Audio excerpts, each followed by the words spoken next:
Salam sejahtera Malaysia. Ingat SPRM sekarang berdiam diri? Tidak. Ingat SPRM pilih bulu? Tidak.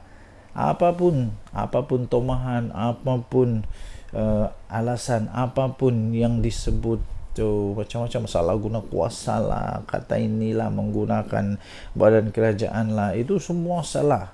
Buktinya SPRM turut menjalankan tugas dengan penuh berintegriti, penuh amanah dan tanpa kompromi. Inilah kerajaan yang terbaik. Terbaru 6 jam di pejabat HRD Corp, SPRM angkut 3 kotak dokumen. Mesti mahathir kalau dia baca ni berita, mesti dia wow, dia rasa wow, dia rasa wow, 3 kotak dokumen. Mungkin dia senyum-senyum, sengih-sengih lah. Selepas hampir 6 jam bertandang ke Ibu Pejabat HRD Corp hari ini, Pegawai Suruhanjaya Pencegahan Rasuah Malaysia SPRM dilihat meninggalkan bangunan itu dengan membawa 3 kotak bersama mereka. Kotak apa tu? Tak dokumen ke? Kotak-kotak itu dipercayai berisi dokumen yang berkaitan dengan HRD Corp, yang dikaitkan dengan pendedahan dalam laporan Ketua Audit Negara LKAN dan Jawatan Kuasa Kira-kira Wang Negara PAC. Dokumen tersebut difahamkan bagi tujuan siasatan. Sebelum ini, pasukan yang terdiri daripada 10 anggota dan pegawai, termasuklah seorang wanita, dengan menaiki 4 kenderaan berasingan tanpa logo SPRM mula tiba pada jam 11.30 pagi dengan masing-masing memakai kemeja berkod. Pengarah bahagian siasatan SPRM, iaitu Datuk Seri Hishamuddin Hasim, dilaporkan berkata kehadiran penyiasat di 2 tempat terbabit bagi mendapatkan dokumen berkaitan untuk tujuan siasatan. PAC telah mendedahkan sejumlah RM3.77 bilion ringgit Malaysia hasil kutipan levy daripada majikan digunakan program latihan HRD Corp untuk melabur dalam pelbagai aktiviti pelaburan yang bukan matlamat penubuhan agensi itu. Jawatan kuasa itu turut mendedahkan berlakunya percanggahan dalam keterangan yang membabitkan 2 pegawai kanan pembangunan sumber manusia berhad HRD Corp berhubung pembabitan syarikat pengurusan acara yang sebelum ini dikatakan milik Ketua Pegawai Eksekutifnya Datuk Sahul Hamid Sheikh Daud. Siapa beliau? Nanti kita tahulah juga. Lama-lama kita tahu. Tapi yang pasti terbaik kepada SPRM yang menjalankan tugas. Saya percaya tidak lama lagi Malaysia akan naik dengan sangat hebat, dihormati oleh seluruh dunia, dan saya percaya kita doakanlah terus Malaysia supaya satu hari nanti betul-betul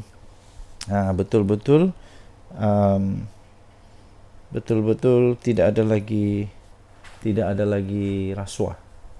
Saya pun sudah cukup bosan dengan perkataan rasuah ni. Kenapa lah orang-orang ni tidak pandai berhenti berasuah? Sudah kaya masih berasuah. Tak cukup lagi kah dengan kekayaan? Kalau tidak cukup, buatlah bisnes. Kenapa perlu rasuah-merasuah? Buat bisnes yang betul. Saya percaya semua itu ada hukuman. Kalau tidak dapat di dunia, dapat di akhirat. Apa pendapat anda? Jenis Nadi Suara Rakyat. Bergema di channel ini. Bye-bye. Salam sejahtera Malaysia. Denyut Nadi Suara Rakyat bergema di channel ini. Ramai yang bertanya-tanya kepada saya, apa seterusnya yang telah terjadi kepada kes-kes yang melibatkan orang-orang besar di dalam Bersatu yang berkaitan dengan banyak dana ketika Perikatan Nasional memerintah negara Malaysia. Dan akhirnya hari ini Adam Radlan memfailkan representasi tuduhan rasuah dan ubah wang haram. Peguam Rajan Navarantam memaklumkan hakim bagi Mahkamah Session representasi itu diserahkan kepada pejabat peguam negara pada 4 Julai yang lepas. Timbalan Ketua Bahagian Bersatu, timbalan Ketua Bahagian Bersatu untuk Segambut, iaitu Adam Radlan Adam Muhammad, telah mengemukakan satu representasi kepada Jabatan Peguam Negara berhubung dengan 12 pertuduhan rasuah dan pengubahan wang haram yang berkaitan dengan projek Jana Wibawa yang dihadapinya. Peguam iaitu Rajan Navaratnam yang mewakili Adam Radlan 43 tahun memaklumkan kepada Hakim Mahkamah Seksyen iaitu Suzana Hussein bahawa representasi itu diserahkan kepada Pejabat Peguam Negara pada 4 Julai yang lepas. Tuan-tuan dan puan-puan yang dihormati sekalian, memang agak mengejutkan bila Ketua Bahagian Bersatu Segambut ini nampaknya telah pun dikenakan hukuman, dikenakan pertuduhan berhubung dengan 12 pertuduhan rasuah dan pengubahan wang haram berkaitan dengan projek Jana Wibawa. Ini pada ketika siapa memerintah, ketika Muhyiddin Yassin jadi pemerintah. Tetapi walaupun begitu, ingat di Malaysia kita ada undang-undang. Seseorang belum lagi bersalah sehingga mahkamah mengatakan, undang-undang mengatakan dia bersalah. Jadi untuk kes ini dia belum bersalah, tetapi disahkan dia ada 12 pertuduhan rasuah dan pengubahan wang haram. Hebat betul pada ketika Muhyiddin jadi Perdana Menteri.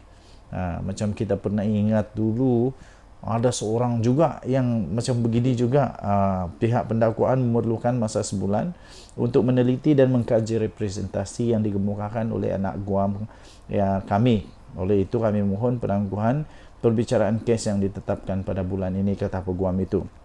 Beliau berkata demikian selepas saksi pendakwaan yang pertama selesai memberikan keterangan perbicaraan untuk kes Adam Radlan yang berdepan 5 pertuduhan rasuah dan 7 pertuduhan pengubahan wang haram. 5 rasuah dan 7 pertuduhan pengubahan wang haram. Timbalan Pendakwa Raya Farah Yasmin Saleh mengesahkan telah menerima representasi yang telah dihantar pihak pembelaan pada 5 Julai dan memerlukan masa sebulan untuk meneliti serta mengkaji representasi selain tidak membantah penangguhan perbicaraan kes. Suzana menetapkan pada 6 Ogos ini untuk keputusan representasi. Okey, tuan-tuan dan puan yang dihormati sekalian, apa yang bakal terjadi sekiranya beliau, orang besar Bersatu ini didapati bersalah? Pertama, dia boleh dikenakan dihukum di bawah Seksyen 24/1 Akta yang sama, iaitu Seksyen semua pertuduhan itu mengikut Seksyen 16/A Akta Suruhanjaya Pencegahan Rasuah Malaysia SPRM 2009. Jadi boleh dipenjara maksimum 20 tahun dan denda tidak kurang 5 kali ganda nilai sopan atau RM10,000 Malaysia, mana-mana yang lebih tinggi. Kita tunggu siang keputusannya nanti. Denyut nadi Suara Rakyat bergema di channel ini. Jangan lupa tekan butang subscribe, like dan share. Malaysia kita punya. Cinta Malaysia ku, kita jaga kita. Bye-bye.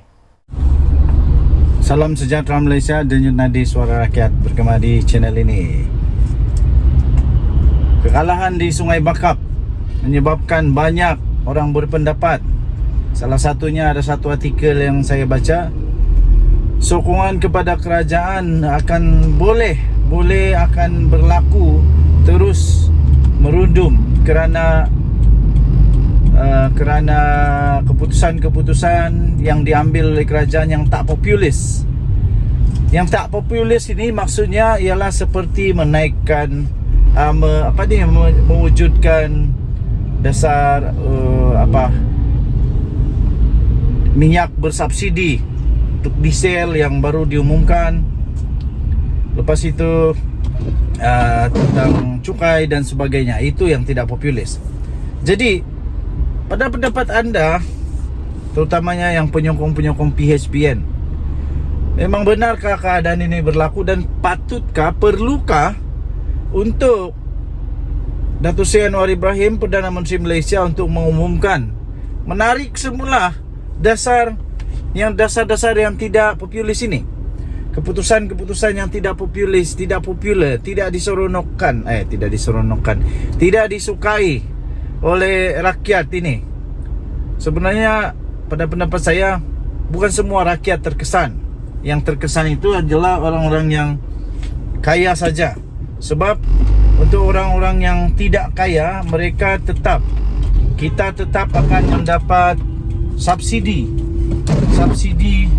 daripada kerajaan, iaitu dengan bantuan daripada kerajaan untuk mengimbangi kenaikan harga itu. Adakah kerajaan perlu untuk membatalkan semua itu? Pada pendapat saya, tidak perlu. Tidak perlu kerana akhirnya satu hari nanti 10-15 tahun akan datang, semua orang akan mendapati bahawa keputusan Datuk Seri Anwar Ibrahim ini adalah keputusan yang menyelamatkan negara Malaysia, yang dapat menyelamatkan negara Malaysia, dan bukan hanya untuk menjaga pungkok, menjaga buntut supaya terus dapat duduk di kerusi empuk Perdana Menteri,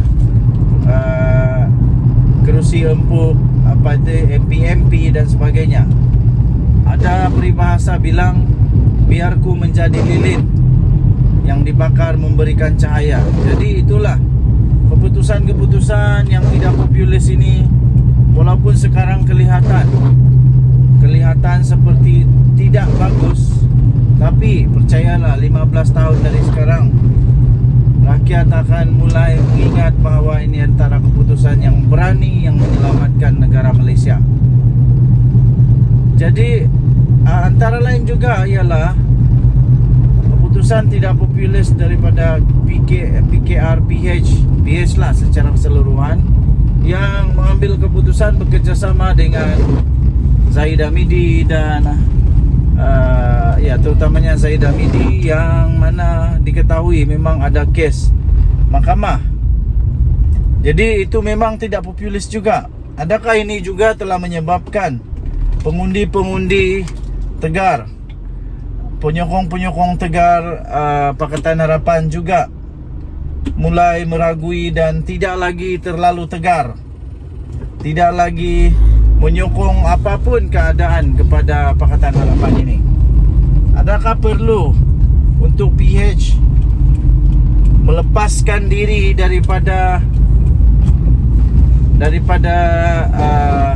kerjasama dengan Barisan Nasional yang dianggap sudah runtuh, sudah hancur berkecai dan tidak kuat lagi lah? Bukan macam dulu letak kayu pun boleh menang. Apa pendapat anda? Sila tinggalkan komen. Denyut Nadi Suara Rakyat bergema di channel ini. Jangan lupa tekan butang subscribe, like dan share. Malaysia kita punya, cintai Malaysia aku, kita jaga kita. Kita jumpa lagi. Bye. Salam sejahtera Malaysia. Denyut Nadi Suara Rakyat bergema di channel ini. Selepas PRK Sungai Bakap, adakah UMNO benar-benar akan keluar daripada Pakatan Harapan Barisan Nasional Kerajaan Madani ini? Adakah memang benar berita kabar angin, cerita Mat Jenin, cerita Tok Kadok dan juga ramalan Nenek Kebayan mengatakan bahawa Barisan Nasional bersama dengan puluhan MP-nya akan keluar daripada Pakatan Harapan Barisan Nasional ini kerana hasil daripada kekecewaan kerana kalahnya Barisan Nasional, kalahnya Pakatan Harapan, kalahnya Kerajaan Madani di Sungai Bakap. Sebelum ini ada video yang saya buat. Adakah memang benar itu akan jadi kenyataan pada ketika ini? Adakah memang benar bahawa semua MP dalam UMNO akan keluar daripada Kerajaan Madani kerana kekecewaan ini? Adakah mereka tiba-tiba sedar bahawa mereka sepatutnya berada di tempat yang lain, bukan di Kerajaan Madani, kerana mereka tidak membawa sebarang impak, mereka tidak membawa sebarang kelebihan, mereka tidak pun membawa sebarang kebaikan yang boleh membawa kemenangan kepada Kerajaan Madani Pakatan Harapan ini. Adakah Zahid Hamidi benar-benar akan bersama dengan Tok Guru pula, Tok Matasan untuk membawa UMNO keluar daripada kerajaan Madani. Benarkah ini bakal berlaku? Okey, baik. Jawapan saya ialah tidak mungkin berlaku buat masa ini. Kerana kekalahan ini bukan disebabkan juga oleh UMNO. Tidak ada disebabkan oleh UMNO, walaupun kemungkinan besar pengundi-pengundi tradisi UMNO, pengundi-pengundi tradisi UMNO yang dulu tidak mengundi Pakatan Harapan, tetapi sama ada mereka tidak keluar mengundi ataupun mengundi Perikatan Nasional seperti yang berlaku pada PRU yang lalu. Seterusnya ialah kekalahan ini haruslah dikongsi bersama. Maksudnya tidaklah boleh dikatakan ini adalah punca utama adalah kerana ada UMNO di dalam kerajaan. Ada UMNO dalam kerajaan. Jadi tidak bolehlah kita kata kerana itu UMNO perlu mengambil tanggungjawab, mengambil kebertanggungjawaban dengan kekalahan dan letak jawatan keluar daripada kerajaan ini. Tidak. Tetapi kalau memang betul UMNO mau keluar pun tiada masalah juga. Buktinya ialah sama ada UMNO ada atau tiada dalam kerajaan, kalau kalah tetap kalah juga, kalau menang tetap menang juga, ya. Jadi itu tidak membawa terlalu besar dia punya impact kalau UMNO keluar pun daripada kerajaan Madani ini. Okey, apapun kita harap janganlah keluar daripada kerajaan ini. UMNO janganlah keluar daripada kerajaan supaya kestabilan politik di Malaysia dapat dikekalkan sekurang-kurangnya. Selesailah panggal ini. Biarlah kalau mau tumbang pun biar tumbang pada pilihan raya, bukan tumbang pada tebuk-tebuk atap, pada pintu belakang, pada macam-macam pengkhianatan dan sebagainya. Itu tidak seronoklah. Okey, bertahanlah. Ada 3 tahun lagi, paling lama pun 3 tahun lagi untuk kita tukar balik kerajaan ini kalau perlu. Denyut Nadi, Suara Rakyat bergema di channel ini. Jangan lupa tekan butang subscribe, like dan share. Bye-bye. Salam sejahtera Malaysia. Denyut Nadi, Suara Rakyat bergema di channel ini. Ramai yang bertanya-tanya kepada saya, apa seterusnya yang telah terjadi kepada kes-kes yang melibatkan orang-orang besar di dalam Bersatu yang berkaitan dengan banyak dana ketika Perikatan Nasional memerintah negara Malaysia. Dan akhirnya hari ini Adam Radlan memfailkan representasi tuduhan rasuah dan ubah wang haram. Peguam Rajan Navaratnam memaklumkan hakim bagi Mahkamah Session representasi itu diserahkan kepada pejabat peguam negara pada 4 Julai yang lepas. Timbalan Ketua Bahagian Bersatu, Timbalan Ketua Bahagian Bersatu untuk Segambut, iaitu Adam Radlan Adam Muhammad, telah mengemukakan satu representasi kepada Jabatan Peguam Negara berhubung dengan 12 pertuduhan rasuah dan pengubahan wang haram yang berkaitan dengan projek Jana Wibawa yang dihadapinya. Peguam iaitu Rajan Navaratnam yang mewakili Adam Radlan 43 tahun memaklumkan kepada Hakim Mahkamah Session iaitu Suzana Hussein bahawa representasi itu diserahkan kepada pejabat peguam negara pada 4 Julai yang lepas.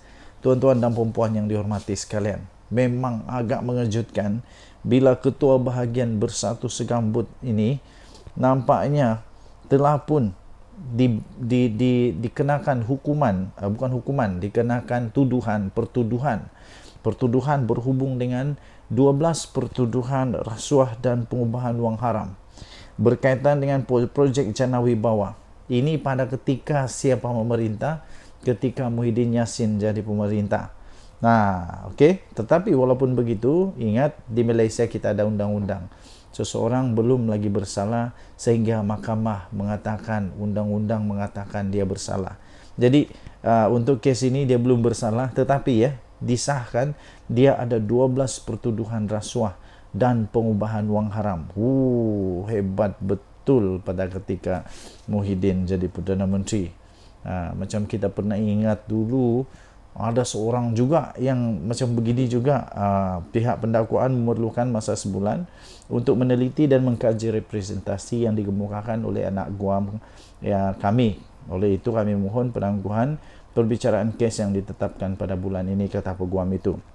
Beliau berkata demikian selepas saksi pendakwaan yang pertama selesai memberikan keterangan perbicaraan untuk kes Adam Radlan yang berdepan 5 pertuduhan rasuah dan 7 pertuduhan pengubahan wang haram. 5 rasuah dan 7 pertuduhan pengubahan wang haram. Huyo. Timbalan pendakwa raya Farah Yasmin Saleh mengesahkan telah menerima representasi yang telah dihantar pihak pembelaan pada 5 Julai dan memerlukan masa sebulan untuk meneliti serta mengkaji representasi selain tidak membantah penangguhan perbicaraan kes. Susana menetapkan pada 6 Ogos ini untuk keputusan representasi. Okey, tuan-tuan dan puan yang dihormati sekalian, apa yang bakal terjadi sekiranya beliau, orang besar bersatu ini didapati bersalah? Pertama, dia boleh dikenakan dihukum di bawah Seksyen 24/1 Akta yang sama, iaitu Seksyen semua pertuduhan itu mengikut Seksyen 16/A Akta Suruhanjaya Pencegahan Rasuah Malaysia SPRM 2009. Jadi boleh dipenjara maksimum 20 tahun dan denda tidak kurang 5 kali ganda nilai sopan atau RM10,000 Malaysia, mana-mana yang lebih tinggi. Kita tunggu siang keputusannya nanti. Denyut nadi Suara Rakyat bergema di channel ini. Jangan lupa tekan butang subscribe, like dan share. Malaysia kita punya. Cinta Malaysia aku, kita jaga kita. Bye-bye. Salam sejahtera Malaysia. Denyut nadi Suara Rakyat bergema di channel ini. Saya ada 2 soalan yang tuan-tuan dan puan-puan boleh WhatsApp pula, boleh balas di ruangan komen. Soalan yang pertama, kalau pilihan raya umum diadakan pada bulan September, contoh andai kata tiba-tiba bubar parlimen kerana Datuk Seri Anwar Ibrahim, kononnya saja, walaupun tidak mungkin berlaku, tapi konon sajalah, kita anggap konon sajalah. Kononnya Datuk Seri Anwar Ibrahim tumbang kerana kehilangan majoriti di Dewan Rakyat. Kalau pilihan raya diadakan pada bulan September, katakanlah, pada pendapat anda siapa yang bakal menang dalam pilihan raya itu? Adakah tetap akan menang oleh Pakatan Harapan atau Perikatan Nasional atau Barisan Nasional? Patutkah Barisan Nasional berpisah daripada Pakatan Harapan? Patutkah UMNO untuk mencuba nasib sekali lagi untuk bertanding secara gentleman, iaitu secara solo, tidak mengharapkan mana-mana gabungan lain kecuali Barisan Nasional sahaja? Siapa yang bakal menang? Adakah Perikatan Nasional yang bakal menang dengan bergaya sekali lagi? Dan soalan kedua, ya tuan-tuan dan puan-puan yang dihormati sekalian, kalaupun tiba-tibalah Pakatan Harapan kalah, Perikatan Nasional menang, soalan kedua ialah siapa yang layak untuk jadi Perdana Menteri Malaysia untuk menggantikan Datuk Seri Anwar Ibrahim? Itulah masalahnya sebenarnya. Masalah paling besar ialah siapa yang layak untuk ganti Datuk Seri Anwar Ibrahim untuk jadi Perdana Menteri. Adakah Hadi Awang tapi Muhyiddin setujukah? Adakah Dr. Samsuri, Menteri Besar Terengganu, tapi Hamzah Zainuddin dan Azmin Ali setujukah kalau PAS yang memerintah? Inilah persoalan paling besar. Persoalan paling besar sebenarnya ialah bukan menang kalah, tapi siapa yang boleh jadi Perdana Menteri. Soalan seterusnya ialah masihkah PAS mahu Muhyiddin jadi Perdana Menteri? Sanggupkah PAS untuk menjadi sekali lagi menjadi parti paling banyak menang, tapi akhirnya parti yang tidak pernah jadi kerajaan Perdana Menterinya daripada parti itu. Maukah? Okey, jadi tinggalkan komen anda. Apa pendapat anda? Siapa sebenarnya yang boleh jadi Perdana Menteri? Muhyiddin Yassin pun rasanya PAS sudah tidak mau jadi Perdana Menterinya Muhyiddin Yassin. Takkanlah Mahathir pula. Mahathir langsung tidak sudah kaki. Sebab dia bukan MP, kecuali dia menang lah. Tapi baru-baru ini pilihan raya kalah teruk, habis Mahathir. Jadi siapa yang layak untuk ganti Datuk Seri Anwar Ibrahim? Yang saya nampak tiada lah, belum ada lagi. Belum ada lagi. Tinggalkan komen anda. Denyut Nadi Suara Rakyat bergema di channel ini. Jangan lupa tekan butang subscribe, like dan share. Bye bye. Salam sejahtera Malaysia. Denyut Nadi Suara Rakyat bergema di channel ini. Ramai yang bertanya-tanya kepada saya, apa seterusnya yang telah terjadi kepada kes-kes yang melibatkan orang-orang besar di dalam Bersatu yang berkaitan dengan banyak dana ketika Perikatan Nasional memerintah negara Malaysia. Dan akhirnya hari ini Adam Radlan memfailkan representasi tuduhan rasuah dan ubah wang haram. Peguam Rajan Navaratnam memaklumkan hakim bagi Mahkamah Session representasi itu diserahkan kepada pejabat peguam negara pada 4 Julai yang lepas. Timbalan Ketua Bahagian Bersatu, Timbalan Ketua Bahagian Bersatu untuk Segambut, iaitu Adam Radlan Adam Muhammad, telah mengemukakan satu representasi kepada Jabatan Peguam Negara berhubung dengan 12 pertuduhan rasuah dan pengubahan wang haram yang berkaitan dengan projek Jana Wibawa yang dihadapinya.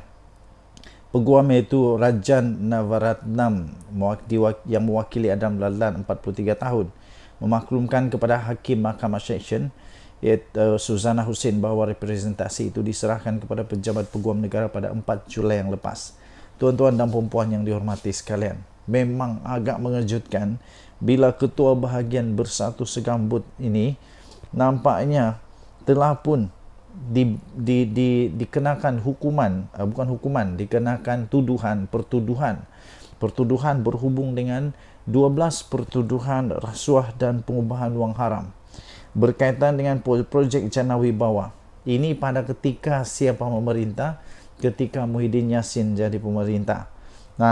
Okey. Tetapi walaupun begitu, ingat di Malaysia kita ada undang-undang. Seseorang belum lagi bersalah sehingga mahkamah mengatakan, undang-undang mengatakan dia bersalah. Jadi untuk kes ini dia belum bersalah, tetapi disahkan dia ada 12 pertuduhan rasuah dan pengubahan wang haram. Hebat betul pada ketika Muhyiddin jadi Perdana Menteri. Macam kita pernah ingat dulu, ada seorang juga yang macam begini juga. Pihak pendakwaan memerlukan masa sebulan untuk meneliti dan mengkaji representasi yang dikemukakan oleh anak guam kami. Oleh itu kami mohon penangguhan perbicaraan kes yang ditetapkan pada bulan ini, kata peguam itu. Beliau berkata demikian selepas saksi pendakwaan yang pertama selesai memberikan keterangan perbicaraan untuk kes Adam Radlan yang berdepan 5 pertuduhan rasuah dan 7 pertuduhan pengubahan wang haram. 5 rasuah dan 7 pertuduhan pengubahan wang haram. Timbalan Pendakwa Raya Farah Yasmin Saleh mengesahkan telah menerima representasi yang telah dihantar pihak pembelaan pada 5 Julai dan memerlukan masa sebulan untuk meneliti serta mengkaji representasi selain tidak membantah penangguhan perbicaraan kes. Suzana menetapkan pada 6 Ogos ini untuk keputusan representasi. Okey, tuan-tuan dan puan yang dihormati sekalian, apa yang bakal terjadi sekiranya beliau, orang besar Bersatu ini didapati bersalah? Pertama, dia boleh dikenakan dihukum di bawah Seksyen 24/1 Akta yang sama, iaitu Seksyen semua pertuduhan itu mengikut Seksyen 16/A Akta Suruhanjaya Pencegahan Rasuah Malaysia SPRM 2009. Jadi boleh dipenjara maksimum 20 tahun dan denda tidak kurang 5 kali ganda nilai sopan atau RM10,000 Malaysia, mana-mana yang lebih tinggi. Kita tunggu siang keputusannya nanti. Denyut Nadi Suara Rakyat bergema di channel ini. Jangan lupa tekan butang subscribe, like dan share. Malaysia kita punya. Cinta Malaysia aku, kita jaga kita. Bye-bye.